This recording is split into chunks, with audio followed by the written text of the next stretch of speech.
Human activities, from pollution to overpopulation, are driving up the Earth's temperature and fundamentally changing the world around us. The main cause is a phenomenon known as the greenhouse effect. Gases in the atmosphere, such as water vapor, carbon dioxide, methane, nitrous oxide, and chlorofluorocarbons, let the sun's light in. It keeps it from escaping, like the glass walls of a greenhouse. The more greenhouse gases in the atmosphere, the more heat gets trapped, strengthening the greenhouse effect and increasing the Earth's temperature. Human activities, like the burning of fossil fuels, have increased the amount of CO2 in the atmosphere by more than a third since the Industrial Revolution. The rapid increase in greenhouse gases in the atmosphere has warmed the planet at an alarming rate. While Earth's climate has fluctuated in the past, atmospheric carbon dioxide hasn't reached today's levels in hundreds of thousands of years.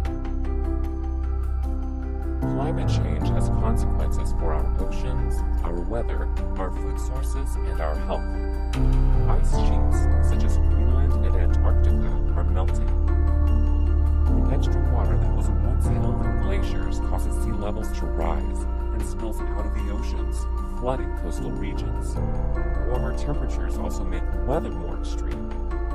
This means not only more intense major storms, floods, and heavy snowfall, but also longer and more frequent droughts. These changes in weather pose challenges. Growing crops becomes more difficult. The areas where plants and animals can live shift, and water supplies are diminished. In addition to creating new agricultural challenges, climate change can directly affect people's physical health. In urban areas, the warmer atmosphere creates an environment that traps and increases the amount of smog. This is because smog contains ozone particles, which increase rapidly at higher temperatures. Exposure to higher levels of smog can cause health problems such as asthma, heart disease, and lung cancer. While the rapid rate of climate change is caused by humans are also the ones who can combat it.